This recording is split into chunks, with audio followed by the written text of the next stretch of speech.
Republic Bharat, आपका पसंदीदा, आपका नंबर 1, भारत का नंबर 1 न्यूज चैनल अब एक नए अवतार में। ऐसा लग रहा है हम अपने मायके आए हैं, कोई दूसरे जगह है नहीं। का कहने का मतलब है मोदी भाई खटाखट खटाखट खटाखट 400 पार करेंगे और ये लोग फटाफट फटाफट फटाफट यहाँ से निकल जाएंगे। राहुल भैया को फिर से मैं कहती हूँ, आप 9वीं कक्षा 8वीं कक्षा में आ जाइए, फिर पूरा भारत देश में पढ़ाई करिए, कम से कम एक डिग्री तक तो छात्र बनिए। जाग गया भारत देश, जाग गया भारत देश, अब नहीं चलेगा ये सब यहाँ पर।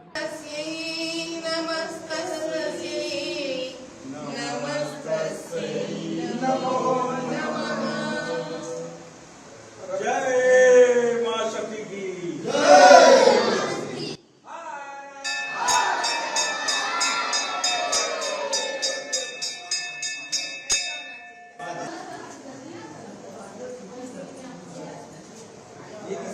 बस हम कहना चाहते हैं कि हम बहुत भाग्यशाली है कि काशी के नगरी में हैं हम, और बाबा शंकर भगवान काशीनाथ का आशीर्वाद भी है हमारे लिए, क्योंकि जैसे हम आए तब से यहाँ के लोगों का प्यार और यहाँ के लोगों का स्नेह इतना है कि हम, ऐसा लग रहा है हम अपने मायके आए हैं, कोई दूसरे जगह है नहीं।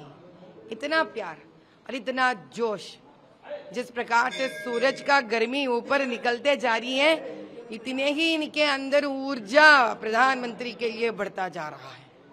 बस हम क्या कहें। आप लगातार जो है जनता से मुलाकात कर रही हैं, काशी में पिछले 2 दिनों से आप हैं। अब की बार 400 पार पीएम का स्लोगन, और दूसरी तरफ 2 युवा नेता अखिलेश और राहुल खटाखट खटाखट खटाखट। भैया इनका कहने का मतलब है मोदी भाई खटाखट खटाखट खटाखट 400 पार करेंगे और ये लोग फटाफट फटाफट फटाफट यहाँ से निकल जाएंगे।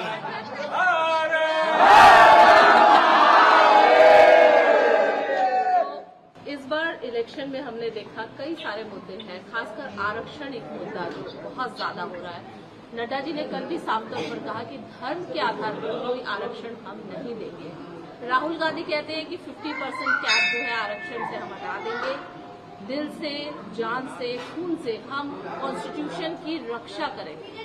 What is your? ये आरक्षण निकाल भी देना चाहते हैं और दिल से, जान से, खून से कॉन्स्टिट्यूशन का रक्षण करना चाहते। तो पहले से मैं यही कह रही हूँ भैया, कहीं तो कोई गलती गड़बड़ हो गई है।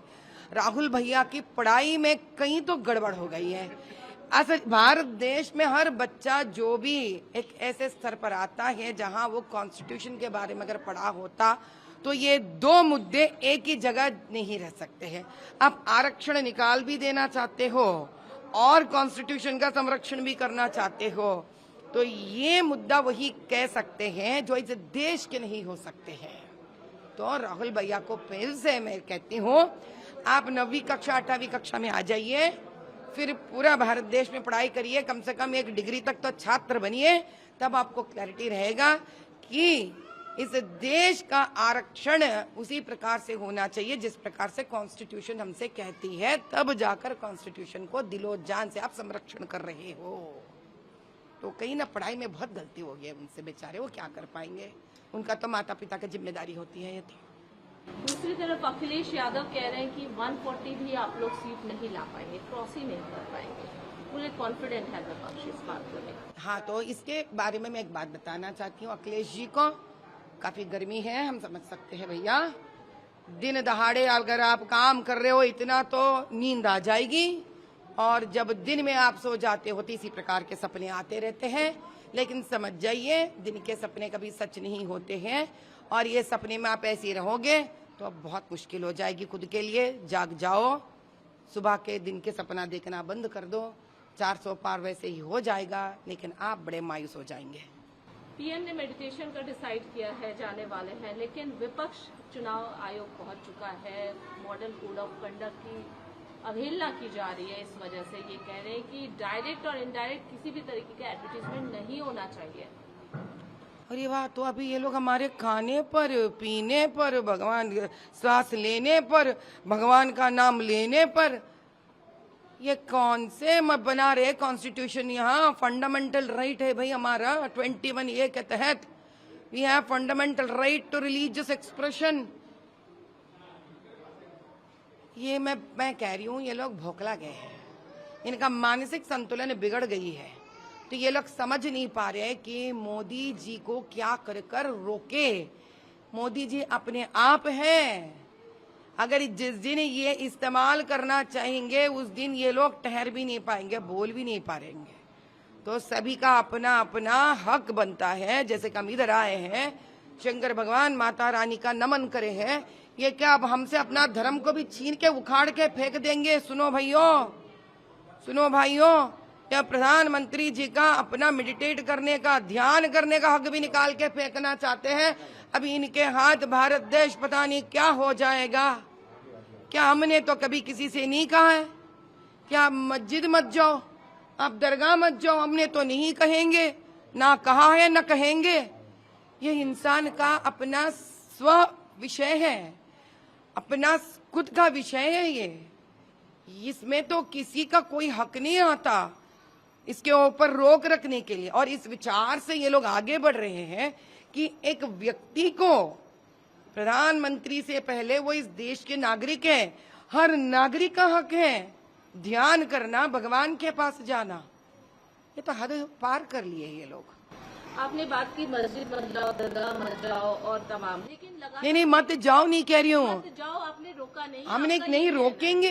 लेकिन सभी को जाना है, अपना अपना तीर्थ स्थल जाना है, अपना अपना प्रार्थना जगह जाना है, कामनाएं करना चाहिए लोगों के लिए, खुद के लिए अच्छी बात होती है। यही बात है कि बीजेपी ने किसी को किसी भी धर्म के लिए, किसी अन्याय के लिए कहीं नहीं रोका है। लेकिन ओवैसी साहब कहते हैं कि आप लोग जानबूझ के, आप लोग मुस्लिम विरोधी हैं, लगातार यही कह रहे आ रहे हैं। सीए के लेकर जिस तरीके से कानून लेकर आए हैं, आप लोग मुस्लिम विरोधी है, ये क्लियर आप लोग पर आरोप लगा है।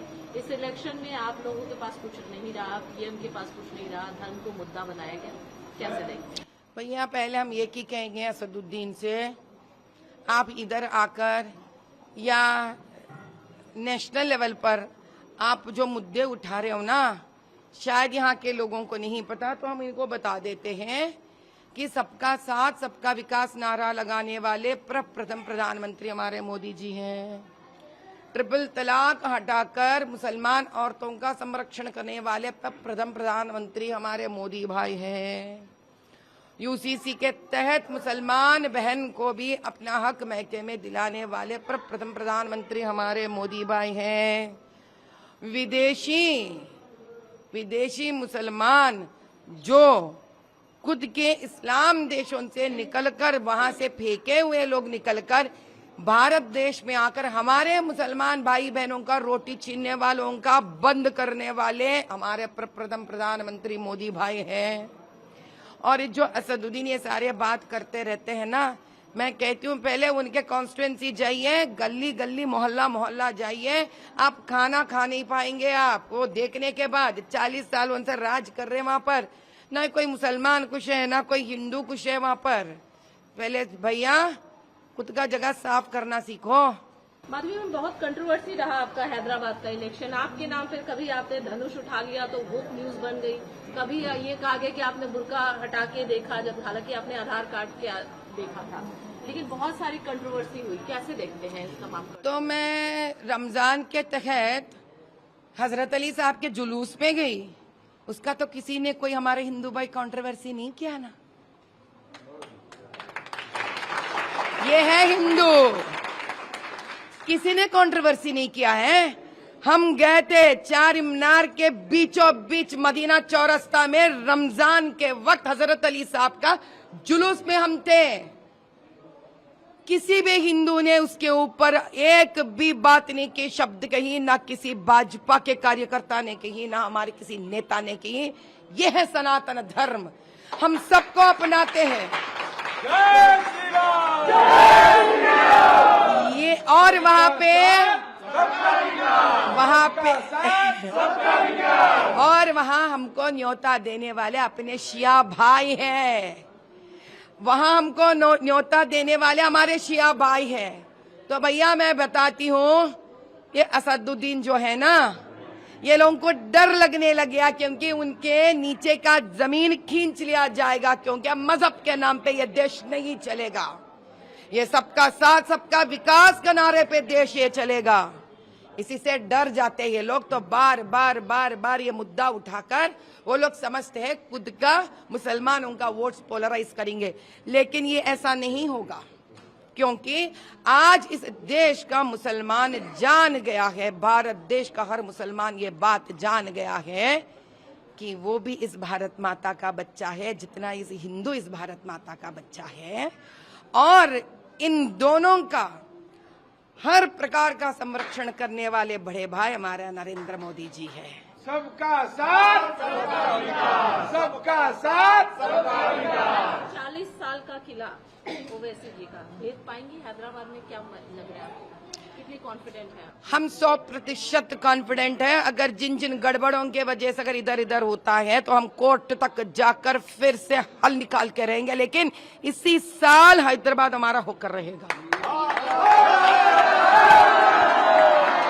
भारत माता की भारत माता की। पीओके को लेकर अमित शाह जी ने भी कहा कि पीओके हम वापस लेंगे अगर 400 पार होता है, तो आपको क्या लगता है, आपकी क्या कमेंट है?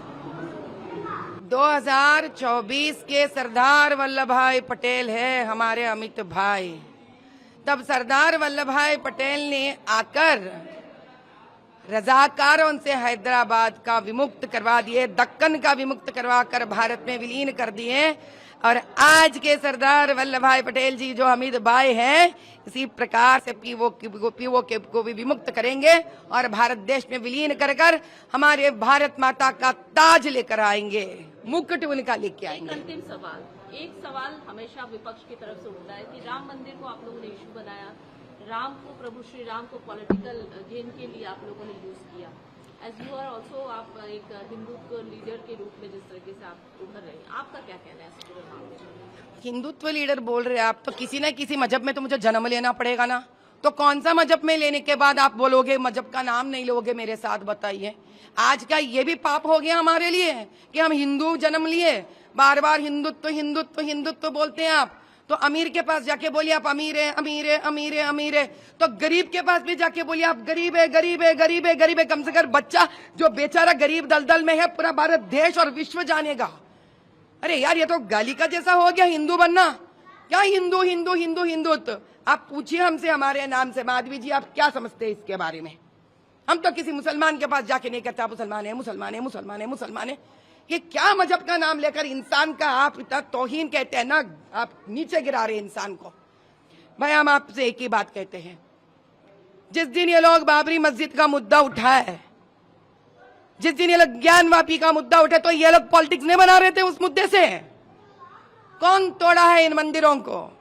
कोई अपना मुसलमान तो नहीं तोड़ा।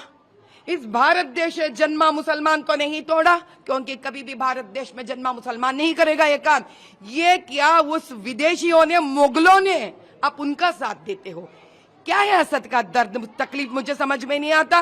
खुद के मुसलमानों को, खुद के कौम के लोग यहाँ बढ़ नहीं रहे हैं, पढ़ाई नहीं हो रही है, नौकरियां नहीं है, लोगों को लड़के यहाँ दल में हैं, इनके बारे में सोचना नहीं होता आपको।